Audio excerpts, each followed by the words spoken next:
Eu sou o professor André, eu trabalho no João Bosch desde 2005, sou formado em letras, português e inglês, língua portuguesa e língua inglesa, pela FURB, desde 2004.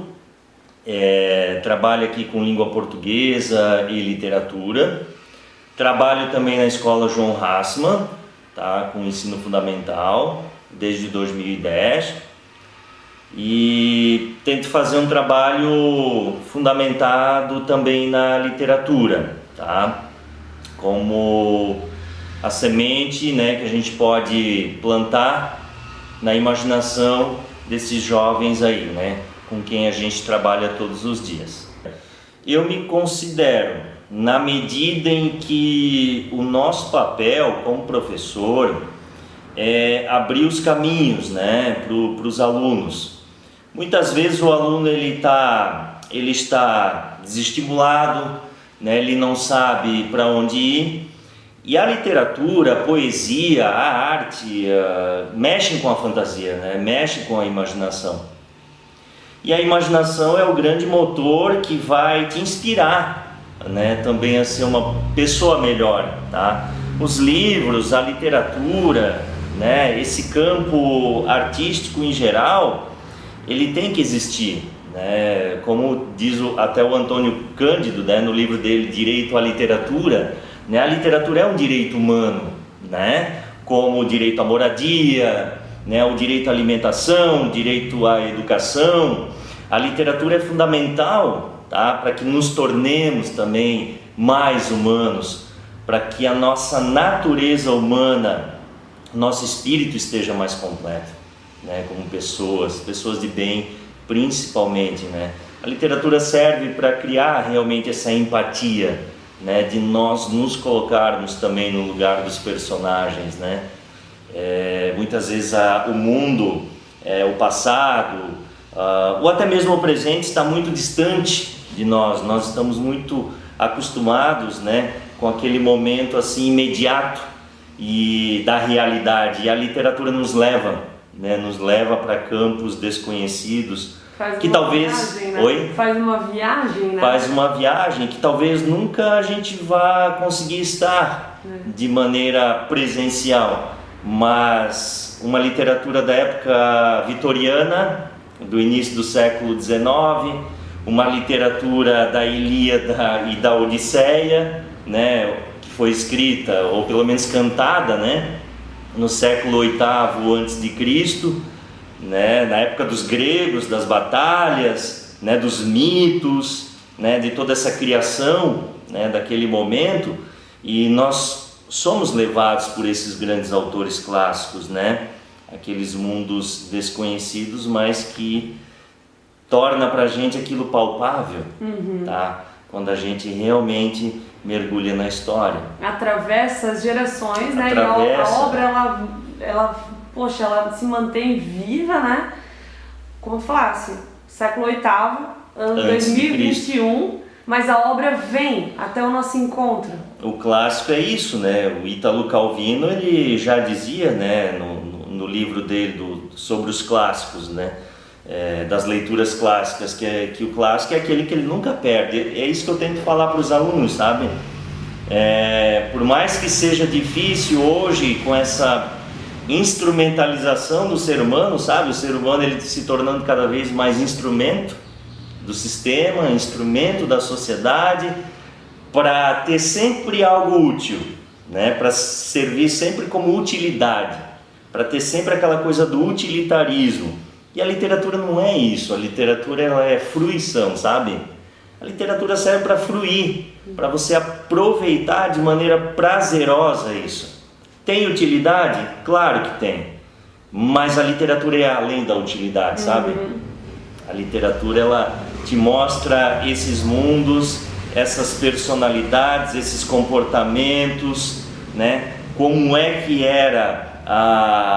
como é que eram as atitudes das pessoas naquela época, como é que os gregos se viam, qual era a importância do ser humano para os gregos. Eu estou falando dos gregos porque eles são os grandes disseminadores, né? Foram eles que começaram tudo isso. Também, Claro que se a gente olhar mais para o passado ainda, a gente vai encontrar na Mesopotâmia com a escrita cuneiforme, né? A gente vai encontrar a epopeia de Gilgamesh, né? Que é o primeiro, ou pelo menos uma das primeiras histórias, né?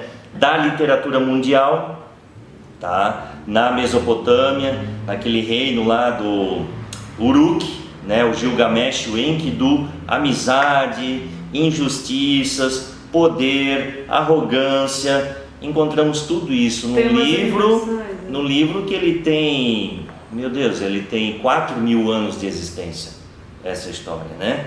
E aí vai passando e chega nos gregos, né? Todo esse tempo aí, nessa arte que, apropriada por eles, né? Eles acabam disseminando isso para o mundo inteiro. Tanto é que o Aristóteles, ele vai escrever a arte poética, né? Ele vai escrever a arte poética e vai estudar pela força da literatura grega os épicos, né? Principalmente Ilíada e Odisseia, e vai dividir, né? Entre o gênero épico, o dramático e o lírico, né? Tu estudaste na universidade. Sim, com certeza. Sim, a dramaturgia. Né? Na dramaturgia nós temos o gênero dramático, com Sófocles, o Eurípides, o Ésquilo, né? Também. Antígona do Sófocles, né? Édipo Rei, que eu trabalho muito Édipo Rei, né? Principalmente com os primeiros anos, tá? Desse início da literatura, de onde vem esse conflito de gerações, né? Porque o Édipo Rei, ele lida com isso, né? Que é o assassinato do pai, né? O filho que mata o pai. Mas quais são as motivações? O que está por trás de tudo isso, né? E de uma maneira muito inteligente, muito sofisticada, muito prazerosa, porque a gente acha que o difícil é chato, muitas vezes, né? E o difícil não é chato. Ele é curioso, ele é instigante. Ele é instigante, ele vai te desafiando. Ele vai te desafiando e a gente não pode desistir. Isso, Então os gregos, eles nos mostraram um mundo assim extraordinário, e se for espetacular em termos de literatura. Desculpa te interromper, se for para analisar, são apenas retalhos do cotidiano e são temas atemporais, né? A gente na dramaturgia na faculdade via muito isso, né? Eles são cíclicos. Fala sobre a família, mas a forma como eles tratam, né? Essa temática é genial, né? É meio que aquela lei do eterno retorno, né? O ser humano, ele é o mesmo. As coisas se modificam, mas é a mesma coisa. Os conflitos são os mesmos, né? Da mesma forma que Shakespeare no século XVII, início ali da época elisabetana, né, da Elizabeth I, construiu toda uma dramaturgia, todo um ciclo de tragédias, né, de dramas históricos, já fazia isso, né, guardadas as devidas proporções, Ésquilo, Sófocles, né? Shakespeare somente sofisticou, né, o terreno todo que foi pavimentado pelos gregos. A verdade é essa, né? Deixa eu te fazer uma pergunta curiosa como historiador literário. Tu acredita na teoria de que Shakespeare era Shakespeare, porém ele assinava esses textos em nome de um outro escritor oculto que não se revelou ou não? Tu não acredita nessa teoria? Hoje existe essa coisa do ghostwriter, né? Que é o escritor fantasma. Hoje no mundo pós-contemporâneo, que a gente vive hoje na literatura também, como em tudo, né? O mundo pós-contemporâneo, tá? Então, depois de 45, por exemplo, na literatura, tudo é literatura pós-contemporânea, tá? A literatura brasileira vai até 45, ali com Clarice Lispector e o Guimarães Rosa. Depois disso, a coisa começou a misturar muitas experimentações, né? Muitas coisas diferentes, muita gente fazendo coisas diferentes, né? E aí virou tudo uma coisa só, o pós-contemporâneo. Aí surge essa figura do ghostwriter, que é aquele cara que escreve o livro, mas quem coloca o nome é o famoso, tá? eu não sei te dizer. Existe essa questão do Shakespeare, sim, né? Sim. Essa questão do Shakespeare mesmo. Inicialmente, desde cedo, a gente tem que ter esse contato mais próximo com a literatura infantil, né? Com a literatura infanto-juvenil. Então a gente tem que ter assim uma base, tá? E eu recomendo assim muito Monteiro Lobato, né? Certo. Monteiro Lobato assim é o nosso grande escritor até hoje insuperável. Pela quantidade, pela qualidade, não há escritor, no meu modo de ver, que se compare ao que o Monteiro Lobato fez, tá? Com o Sítio do Pica-Pau Amarelo e todas as histórias, né, que vêm com esse elemento principal ali do sítio, porque ele misturar elementos nacionais, brasileiros, com mitologia, com arte estrangeira, para que a criança também tome conhecimento dessa sabedoria secular, milenar, né, dos povos do Ocidente, principalmente, né, foi algo inovador, né, foi algo extraordinário, né, que nunca até então havia sido feito na literatura nacional. A literatura nacional não existia na literatura infantil antes de Monteiro Lobato, né? As crianças liam muito Irmãos Grimm, né, Charles Perrault, né, liam essa literatura estrangeira, né? E nós não tínhamos esse contato com as lendas nacionais, a mitologia nacional, né? O folclore, não havia isso. Sim. Havia em localidades mais remotas, isoladas, que ainda preservavam através da contação de histórias, através da oralidade, exatamente. Mas na área urbana isso começou a se perder à medida que as cidades também foram crescendo, né? E as pessoas vieram do campo, né, nesse êxodo. E Monteiro Lobato ele coloca a literatura infanto-juvenil brasileira no mapa, né, do mundo da arte literária, digamos assim. Então eu indico assim Monteiro Lobato, sem sombra de dúvidas. Caçadas de Pedrinho, né? Acho que Caçadas de Pedrinho assim é uma coisa que eu lembro muito, né, de ter lido e até a professora contar na escola, tá? Sobre esse conflito entre o ser humano e a natureza, tá? E as aventuras também, para fugir das onças ali no sítio, e as estratégias de como eles vão fazer, né, para que eles não fossem mortos, né, pelos animais selvagens. Eu acho que aventura, fantasia é um prato cheio nesses. Aí do Monteiro Lobato a gente vai para a literatura adulta. Aí a gente encontra o Graciliano Ramos, tá, que é muito bom, é clássico, né? Nós encontramos Machado de Assis. Machado de Assis já é um terreno um pouco mais complexo, tá, para o leitor iniciante. Certo. Eu já indico Machado de Assis para um leitor intermediário. Certo. Eu particularmente trabalho Machado de Assis em sala de aula, tá? Trabalho com leitura integral de contos e trabalho especificamente romance, mas eu explicando o romance, lendo trechos do romance, né? A indicação de leitura já é outra, né? Já é outra. Machado de Assis já é um nível mais elevado, tá?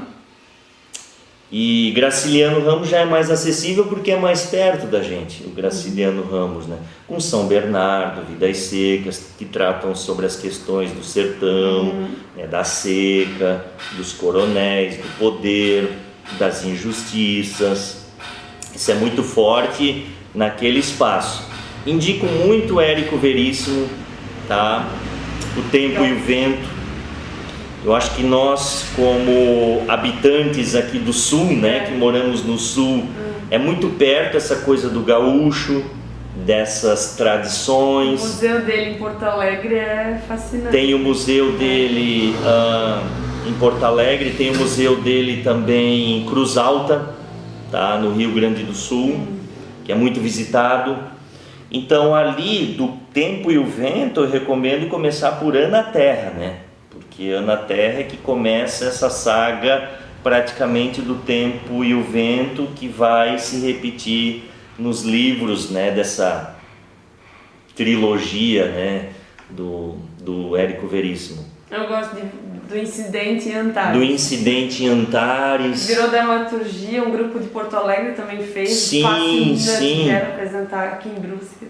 O Incidente em Antares também é uma obra também, que é uma obra que ele escreve para criticar a ditadura militar, né? Exatamente isso. Nesse momento assim da história do Brasil, nos 60, nos 70, houve assim bastante imaginação e criatividade para burlar a censura, sim. né? do governo militar ali. Então há muitas obras essenciais desse período, tanto né? na música, foi um movimento. A gente tem ali Chico Buarque, Apesar de Você, Construção, Apesar de Você mesmo. Quem escuta a primeira vez não sabe do que está acontecendo, não percebe que ele está criticando a ditadura militar. Apesar de Você, amanhã há de ser outro dia, né? Então, quer dizer, apesar de você, governo, né? Parece que é alguém que... um namorado ou a namorada que acabou estragando a felicidade, né? Do eu lírico e tal. Então, assim... E hoje, por exemplo, na literatura contemporânea, eu indico Milton Ratum, que é um escritor amazonense. Os Dois Irmãos. Que até a Globo acabou produzindo uma minissérie... com essa obra, Os Dois Irmãos, tá? Que é uma releitura de Caim e Abel, tá? Também os irmãos que brigam, né? Tem a questão do amor, né? Tem a questão das personalidades muito diferentes, muito contrárias, né? E no ambiente de Manaus mesmo, ali do início do século XX. Nega, né? A origem. A origem ali bíblica, mas que ele traz para o ambiente de Manaus, né, com a imigração árabe, tá? Então tem elementos assim muito interessantes na obra, tá? E tem um pouquinho também do realismo fantástico da época ali do Gabriel Garcia Marques, do realismo mágico, né? Aquela questão ali de construir mesmo a literatura para burlar o governo, a censura, né? Então tem elementos assim muito legais no Milton Ratum, que ele traz especificamente daquele lado que parece muito distante da gente, que é Manaus, né? Brasileiro eu indico isso. Certo. Tá? Claro que a gente não pode deixar na poesia Carlos Drummond de Andrade. Sempre bom deixar claro que todos os livros aqui que eu estou mostrando, eles têm na biblioteca aqui da escola, tá? Da nossa escola. Então, é bom ratificar essa informação. O Drummond, ele é praticamente o nosso maior poeta, né? Podemos dizer assim, e ele modernizou essa nossa língua portuguesa, ao mesmo tempo que ele não esquece das tradições também, ele não esquece do passado, né? O Drummond, então, é uma leitura prazerosa demais, né, da gente aproveitar, e fácil, né? Não é nada assim de sofisticado, né? Ele é próximo da gente e tal. Fernando Pessoa também, né? Fernando Pessoa dispensa comentários, né? Apresentações, porque... né? Ele é um cara assim que, além de ser poeta, ele criou poetas, ele criou escritores. Se já não é fácil para o escritor criar obras, se não bastasse isso, Fernando Pessoa, ele criou poetas que criaram obras também, né?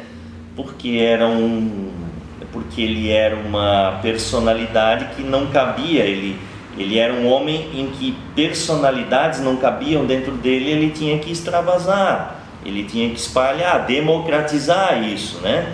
E em vários personagens, porque senão ele poderia entrar em contradição, né? Uma hora ele escreve que a vida vale a pena, outra hora ele escreve que a vida não vale a pena. Bom, ao mesmo tempo fazer isso, então ele entra em contradição. Para que não houvesse isso, ele cria poetas, né? Os 4 principais: Ricardo Reis, Alberto Caeiro, o Álvaro de Campos e o Bernardo Soares, né? Então a gente vai encontrar obras riquíssimas nesses 4 poetas que foram criados por um poeta, que é o Fernando Pessoa, tá?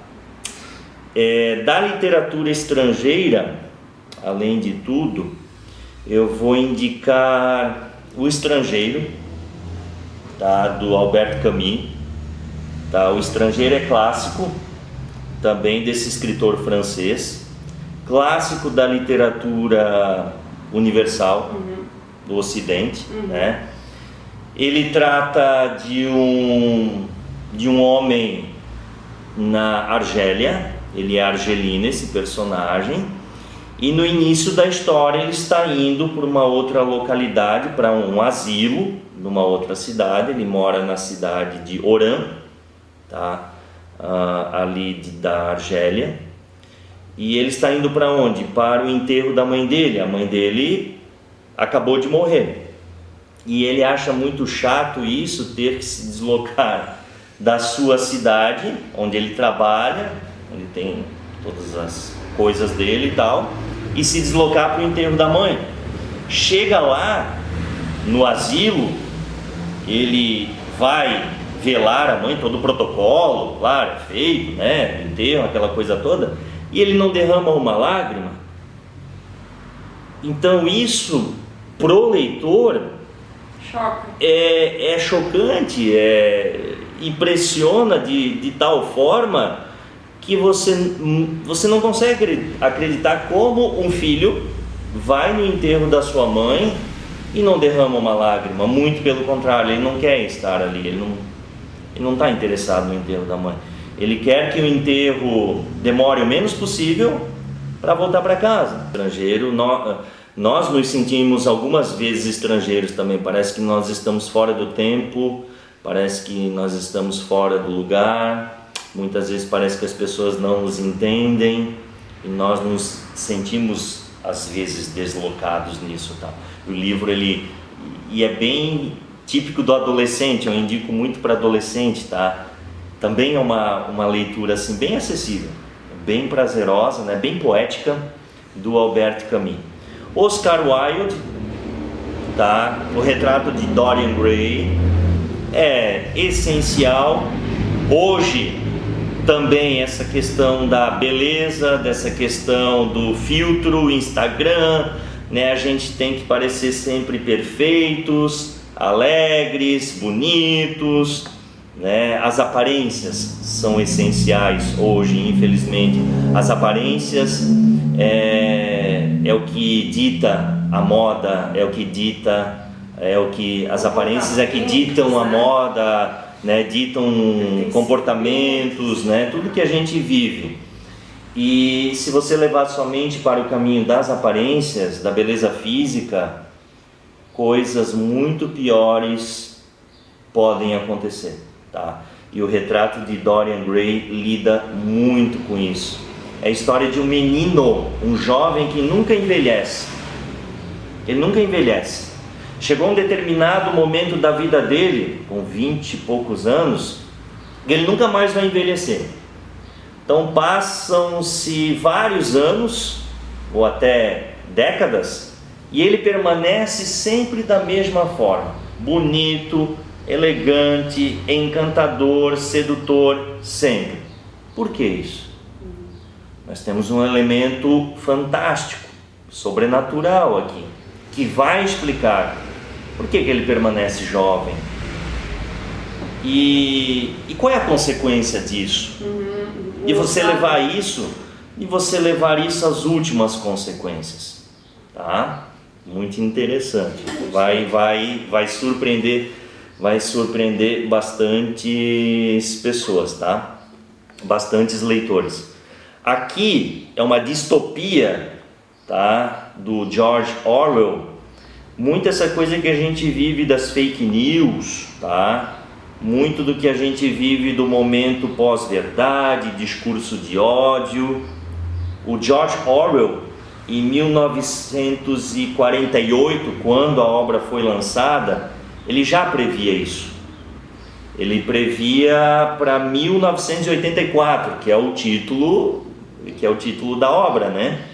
Então nós temos aqui, por exemplo, as pessoas controladas pelo governo, é o Big Brother, tá? Nós vivemos o Big Alienadas, Brother, né?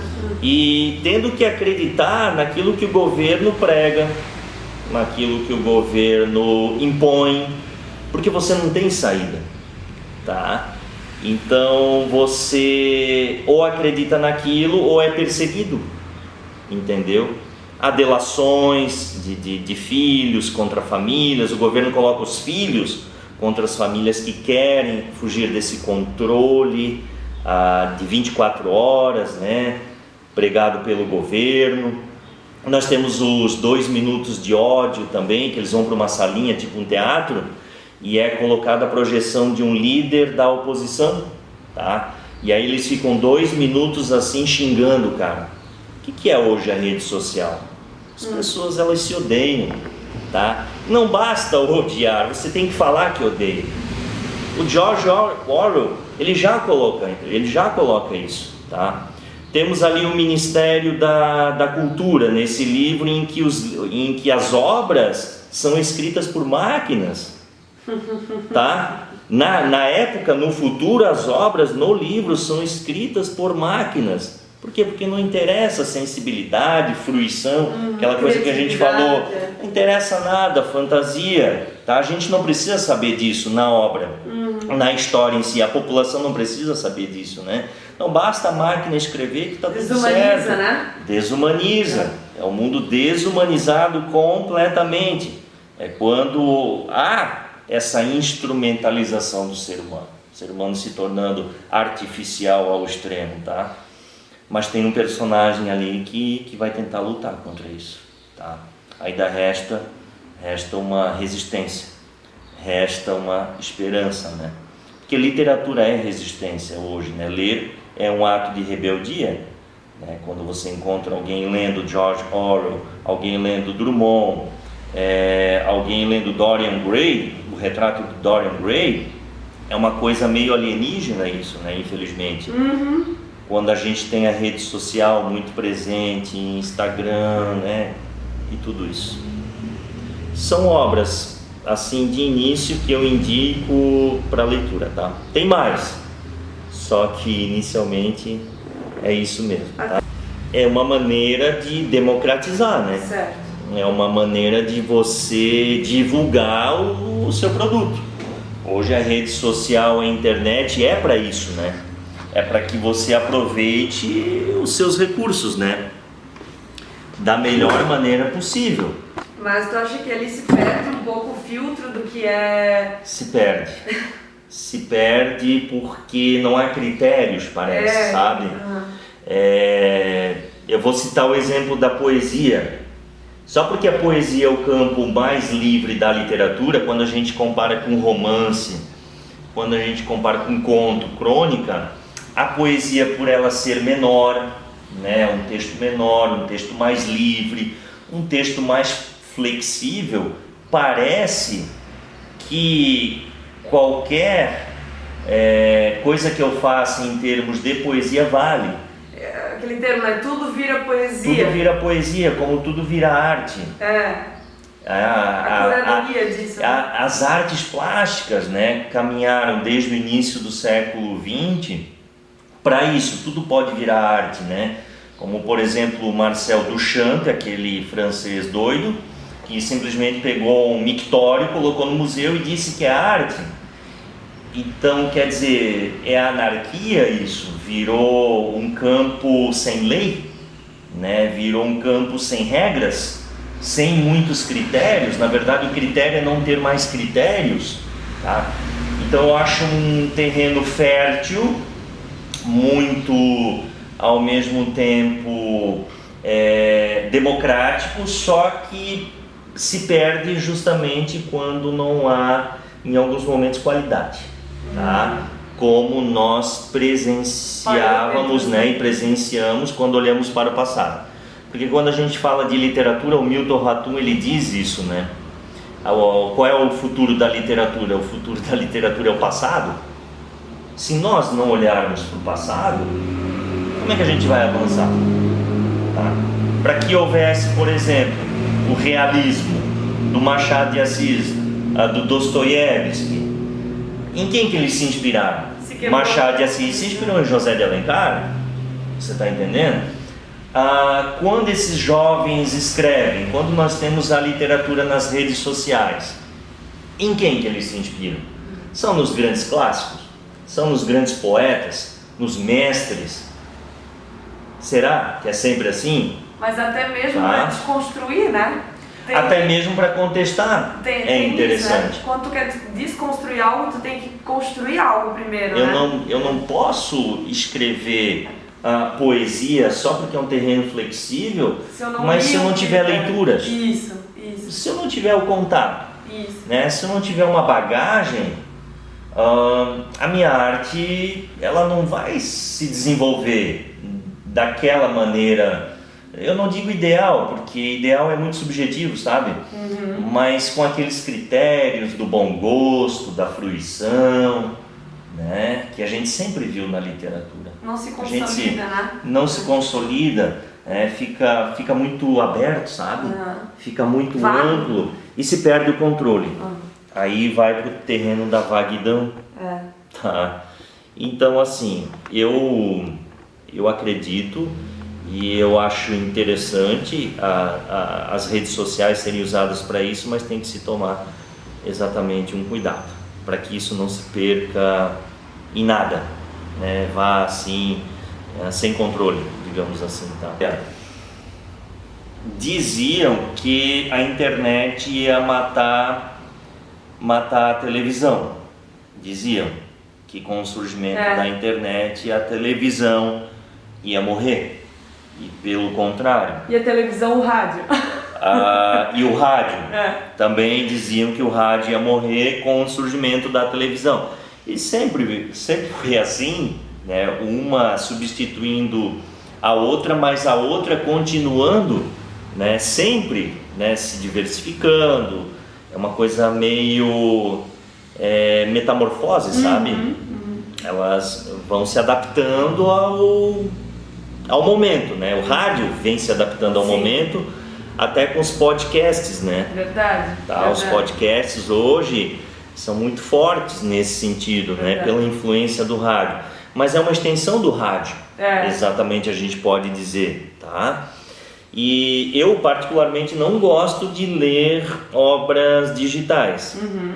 Já li textos de 100, 150 páginas no máximo. Mais do que isso é cansativo, mesmo no Kindle, né? Mesmo naquele objeto lá, no aparelho específico para isso, em que a tela ela não tem aquele brilho forte como num celular ou num computador, não é a mesma coisa, sabe? É aquela coisa de sentir o cheiro, né? Daquilo ser palpável, sabe? Não é a mesma coisa, né?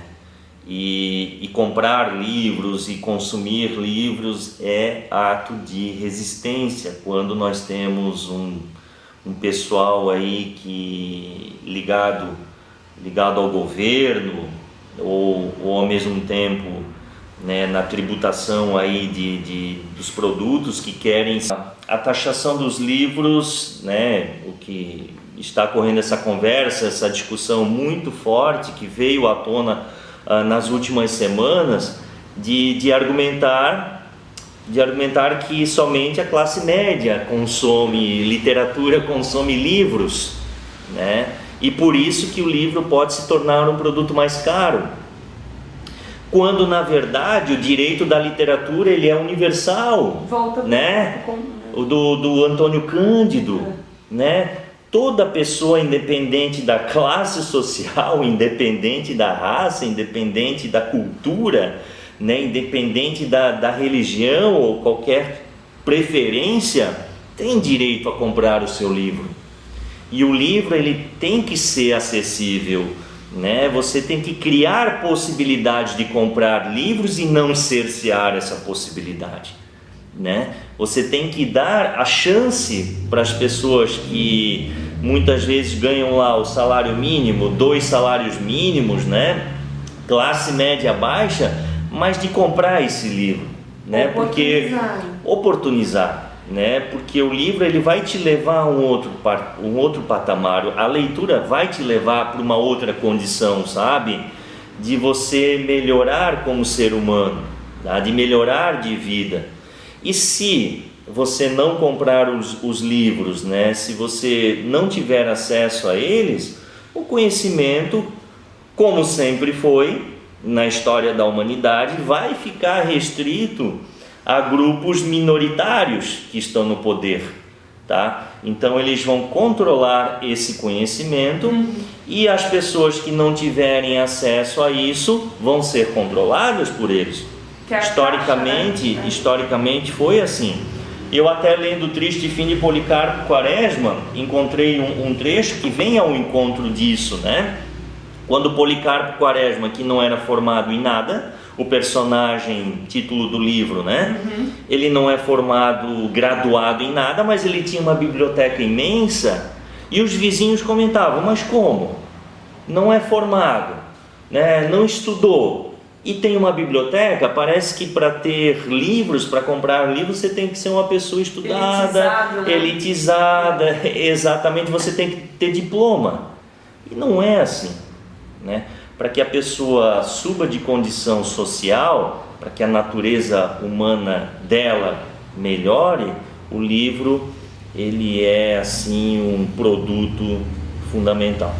É um automóvel que sempre leva, né? Daí a importância também das bibliotecas municipais. Sempre.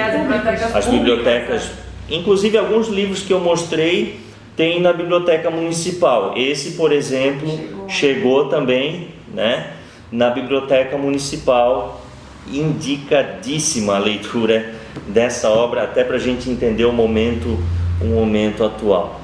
Sabemos, eu trabalhando com os alunos, sei da condição deles, do trabalho. Agora falando sobre uma outra questão, né, para a gente finalizar aqui.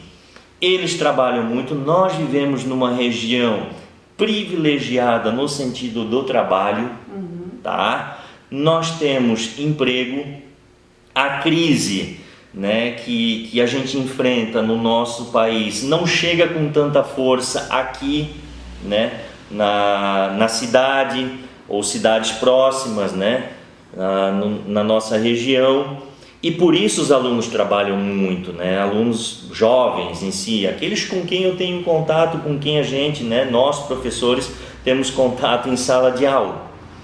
E por conta disso, muitas vezes eles reclamam, eu não tenho tempo de ler, tá? Eu não tenho tempo de ler, justamente por quê? Porque são prioridades que você dá à sua vida.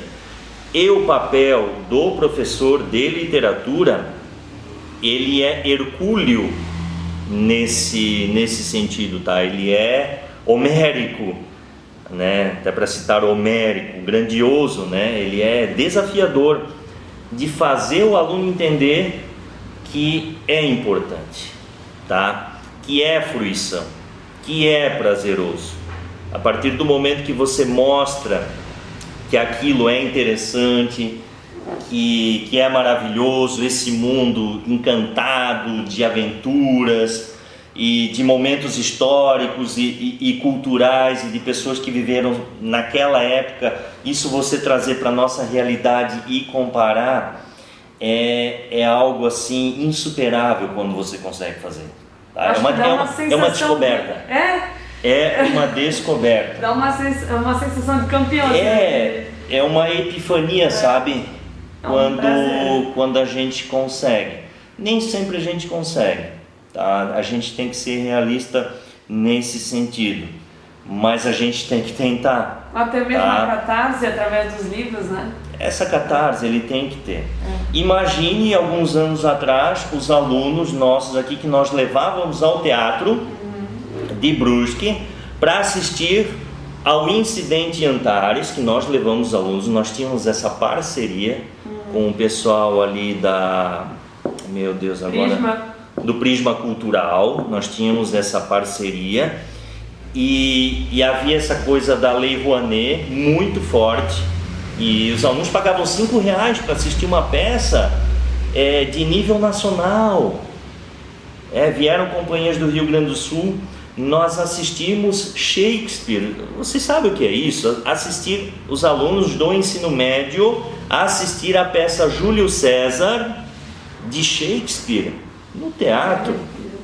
É uma coisa assim que impacta demais a gente, né? Não tem como deles terem esse contato, sabe? E atravessa a vida deles com essa literatura do passado, clássica, mas que jamais vai ser ultrapassada, sabe? Jamais vai perder o sentido, jamais vai perder essa importância, tá? E hoje, especificamente, né, só para finalizar mais uma vez, mesmo nós professores aqui na condição de estar lecionando à distância, com as aulas interditadas no presencial, por conta das rachaduras aí nas salas, tá? Mesmo assim, a gente tenta levar literatura de qualidade. Tenta levar, eu agora estou tentando falar por todos os professores nesse momento, tá? Tentando levar o conhecimento de qualidade, mesmo que à distância, o conhecimento que eles merecem, tá? Que eles merecem ter, que eles merecem absorver, mesmo com a dificuldade toda de dar aulas online, porque sabemos que alguns alunos não têm acesso à internet, tá? Nós temos que disponibilizar material impresso. Mesmo assim, a gente tentando fazer o nosso trabalho. E nesse momento, assim, especificamente, eu estou trabalhando com 2 obras, os 12 Contos Peregrinos, do Gabriel Garcia Marques, e estou trabalhando O Sol é para Todos, da Harper Lee, tá? Primeiro e segundo ano, os 12 Contos Peregrinos, clássico da literatura latino-americana, tá? São 12 histórias escritas pelo Nobel de Literatura, Gabriel Garcia Marques, e o outro é romance, uma história longa que se passa no sul dos Estados Unidos, num contexto depois da Grande Depressão, queda de bolsa de valores, racismo também, muita injustiça, hipocrisia, preconceitos de todo tipo, né, que nós vamos encontrar, que isso tudo diz respeito a nós, diz respeito ao nosso momento contemporâneo aqui também, para tentar fazer essa ponte entre o que eles leem na literatura, a realidade deles e a realidade mais ampliada, que é a do mundo, tá?